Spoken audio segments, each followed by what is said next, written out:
حسین مغلوب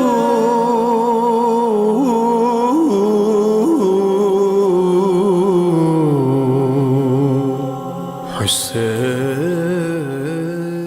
اعوذ باللہ من الشیطان الرجیم، بسم اللہ الرحمن الرحیم، الحمدللہ رب العالمین، والصلاة والسلام علی محمد وعلی آلہ الطیبین الطاہرین المعصومین، واللعنۃ الدائمۃ علی اعدائہم اجمعین، اما بعد، فقد قال رسول اللہ صلی اللہ علیہ وآلہ وسلم، حسین منی وانا من الحسین، احب اللہ من احب حسینہ۔ محترم سامعین کرام، اہل حرم کو قیدی بنا کر کوفہ لایا گیا، اور جب کوفہ لایا گیا تو کوفے والے اہل بیت اطہار کو پہچان کر رونے لگے، جنہیں دیکھ کر اہل بیت اطہار کی مختلف شخصیات نے خطبات ارشاد فرمائے، جو کہ آپ پچھلی گفتگو میں سن چکے ہیں۔ اس کے بعد امام حسین کے سر مبارک کو ایک مرتبہ عبید اللہ ابن زیاد کے سامنے پیش کیا گیا۔ جب امام حسین علیہ السلام کا سر عبید اللہ ابن زیاد کے دربار میں پیش کیا گیا تو عبید اللہ ابن زیاد نے کہا کہ اس سر کو سونے کے ایک تھال میں رکھا جائے، اور سونے کے تھال میں امام حسین کا سر رکھا گیا، اور عبید اللہ ابن زیاد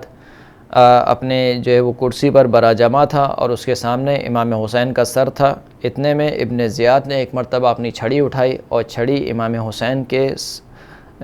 لب مبارک پر مارنا شروع کی۔ چھڑی امام حسین کے لب مبارک پر مارتا تھا، دانتوں پر مارتا تھا، اور کہتا تھا کہ لقد اسرع الشیب الیک یا ابا عبداللہ، کہ اے ابا عبداللہ الحسین، تم پر بہت جلدی بڑھاپا طاری ہو گیا۔ اتنے میں جب دربار میں سے کسی شخص نے ابن زیاد کا یہ عمل دیکھا تو ایک مرتبہ کھڑا ہوا اور کہا کہ فإنی رأیت رسول اللہ یلثم حیث تضع قضیبک، کہ اے عبید اللہ ابن زیاد،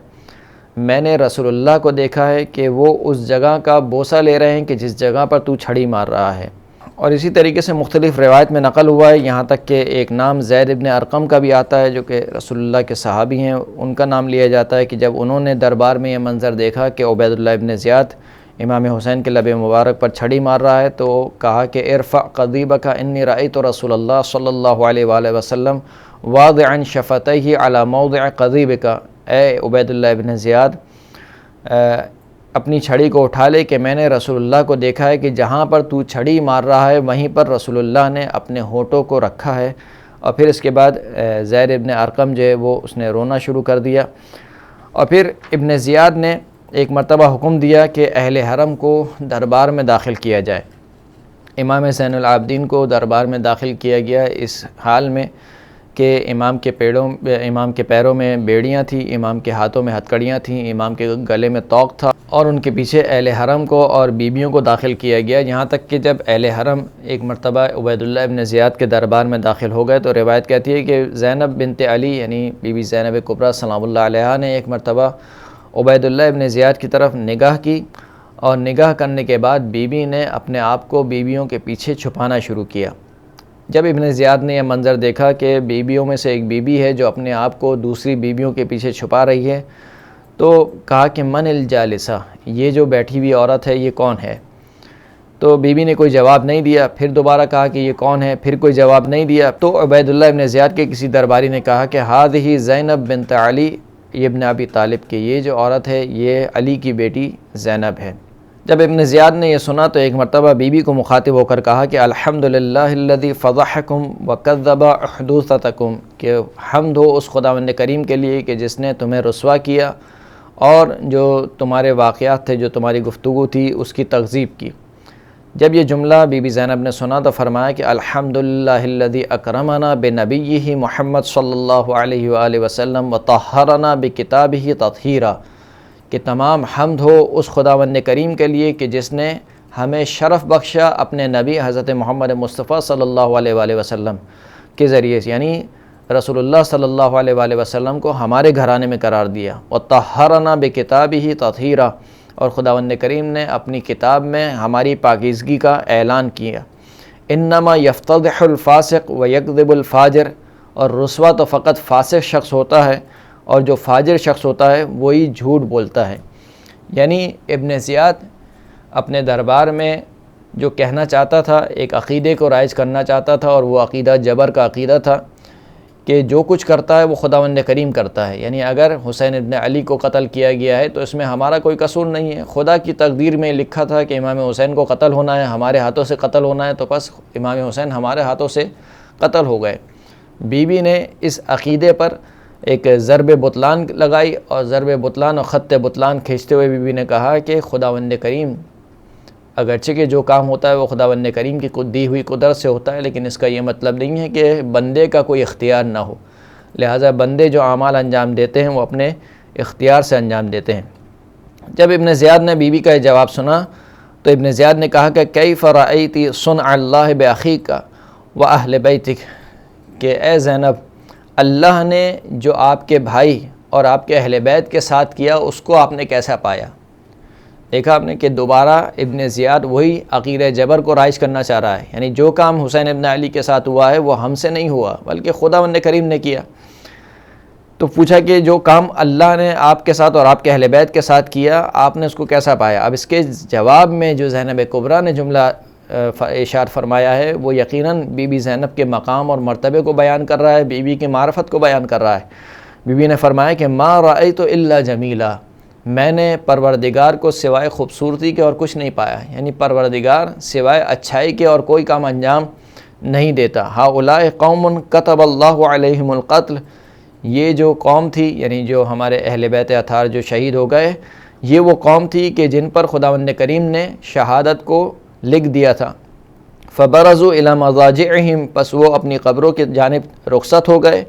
وَسَيَجْمَعَ اللَّهُ بَيْنَكَ وَبَيْنَهُمْ یا ابن زیاد، اور ان قریب خداوند کریم تم کو اور ان لوگوں کو جن کو تم نے قتل کیا ہے اپنی بارگاہ میں جمع کرے گا. پس وہ لوگ جو ہے وہ تم سے اللہ کی بارگاہ میں اپنے فیصلہ کروائیں گے. پس اے ابن مرجانہ، تیری ماں تیرے غم میں بیٹھے. جب اتنا سنا تو ایک مرتبہ جو ابن زیاد تھا وہ غضبناک ہو گیا اور چاہتا تھا کہ بی بی پر حملہ کرے، لیکن کسی نے جو ہے وہ اٹھ کر ابن زیاد سے کہا کہ یہ ایک عورت ذات ہیں اور عورت جو کہتی ہے اس کا مواخذہ نہیں کیا جاتا. پھر اس کے بعد دوبارہ ایک مرتبہ ابن زیاد نے بی بی زینب کو مخاطب کیا اور کہا یا زینب لقد شفی اللہ قلبی من طاغیتک الحسین والعصاة المردۃ من اہل بیتک، کہ اے زینب خداوند کریم نے میرے قلب کو، میرے دل کو شفا بخشی تمہارے بھائی حسین اور ان کے ساتھ جو اہل بیت تھے ان کو قتل کر کے خداوند کریم نے میرے دل کو شفا دی. یہ جملہ سن کر بی بی زینب نے فرمایا کہ لعمری لقد قتلت کہلی وقطعت فرعی واجتثثت اصلی فإن كان هذا شفاؤك فقد اشتفیت، خدا کی قسم تو نے میرے سید و سردار کو قتل کر دیا اور تو نے گویا ایسے ہے کہ میری اصل اور میری بنیاد کو اس کی جڑ سے اکھاڑ دیا. اگر یہ چیز تیری شفا کا سبب بنتی ہے تو یقیناً تو نے شفا پا لی. یہ سن کر ابن زیاد نے کہا کہ ہذہ سجاعۃ، کہ یہ جو عورت ہے یہ سجاعہ ہے. یعنی سجاعہ کا مطلب یہ ہوتا ہے جس طریقے سے شعر میں قافیہ ہوتا ہے اسی طریقے سے نثر میں اگر اس چیز کی رعایت کی جائے تو اس کو سجا کہا جاتا ہے. تو کہا کہ جس طریقے سے جو ہے وہ تمہارا باپ، یعنی بی بی زینب کو مخاطب کر کے کہا کہ جس طریقے سے تمہارا باپ سجاعہ تھا، یعنی گفتگو کرنے میں بہت ہی فصیح و بلیغ گفتگو کرتے تھے، اسی طریقے سے تم بھی سجا اور قافیوں کو ملا کر گفتگو کرتی ہو. تو بی بی زینب نے فرمایا کہ ابن زیاد وما للمرأۃ والسجاعہ، اے ابن زیاد عورت کو سجا اور قافیے سے کیا سروکار، اور مجھے جو ہے وہ سجا اور قافیے کی کوئی حاجت نہیں ہے. پھر اس کے بعد ابن زیاد ایک مرتبہ متوجہ ہوا امام زین العابدین کی طرف اور کہا کہ من ھذا، یہ کون ہے؟ تو کہا گیا کہ یہ حسین کا بیٹا علی ہے. جب اتنا سنا تو پھر ایک مرتبہ دوبارہ ابن زیاد نے اپنے اسی عقیدے کو رائج کرنا چاہا اور کہا کہ الیس قد قتل اللہ علی ابن الحسین، کیا خداوند کریم نے علی ابن الحسین کو قتل نہیں کر دیا؟ یعنی پھر دوبارہ ابن زیاد اسی عقیدہ جبر کو رائج کرنا چاہتا ہے کہ جو کچھ کام ہوا ہے وہ خداوند کریم نے انجام دیا ہے. جب یہ جملہ سنا تو امام زین العابدین نے فرمایا کہ قد کان علی اخ یسمى علی ابن الحسین قتلہ الناس، کہ میرا ایک بھائی تھا کہ جس کو علی ابن الحسین کہا جاتا تھا، یعنی جناب علی اکبر. کہا کہ اس کو بھی علی ان کا نام بھی علی تھا. قتلہ الناس، اس کو لوگوں نے قتل کیا. یعنی ابن زیاد نے کہا کہ اللہ نے قتل کیا، امام زین العابدین نے پھر اس عقیدے پر ضرب لگائی اور کہا کہ اس کو اللہ نے نہیں بلکہ اس کو لوگوں نے قتل کیا. اس پر ابن زیاد دوبارہ بولا بل اللہ قتلہ، بلکہ خداوند کریم نے اس کو قتل کیا. پھر اس کے بعد جب ابن زیاد اپنے عقیدے پر اڑا رہا تو امام زین العابدین نے قرآن مجید کی آیت سے اقتباس کرتے ہوئے اشارہ فرمایا کہ اللہ یتوفی الانفس حین موتہا، کہ اس میں کوئی شک نہیں کہ جب کسی کو موت آتی ہے تو خداوند کریم ہی روح قبض کرتا ہے، خدا کے علاوہ کوئی روح قبض نہیں کرتا، لیکن اس روح کے قبض ہونے کا سبب جو ہے وہ کون بنتا ہے؟ یا بندہ بنتا ہے یا خداوند کریم کی طبعی موت بنتی ہے۔ یہ سن کر ابن زیاد کو بہت غصہ آیا اور کہنے لگا کہ تم جو ہے وہ مجھ پر جرأت کر رہے ہو جواب دینے کی، یعنی مجھے آگے سے جواب دے رہے ہو۔ تو پھر کہا کہ اس کو لے جاؤ اور اس کی گردن کو اڑا دو۔ اور جب اتنا سنا تو ایک مرتبہ بی بی زینب اپنے بھتیجے سے لپٹ گئیں اور کہا کہ کیا تم اس کو قتل کرنے کا ارادہ کرتے ہو؟ اگر اس کو قتل کرنا ہے تو پہلے مجھے قتل کرو، پھر اس کے بعد اس کو قتل کرنا۔ جب اتنا جملہ سنا تو امام زین العابدین نے فرمایا کہ اسکتی یا عمتی حتی اکلمہ، کہ اے میری پھوپھی آپ خاموش ہو جائیے یہاں تک کہ میں اس بد زبان سے گفتگو کروں۔ پھر اس کے بعد امام زین العابدین مخاطب ہوئے ابن زیاد سے اور کہا کہ اب القتل تحددنی ابن زیاد، کہ اے زیاد کے بیٹے کیا تو مجھے قتل کی دھمکی دیتا ہے، قتل سے ڈراتا ہے؟ اما علمت ان القتل لنا عادہ و کرامتنا الشہادہ،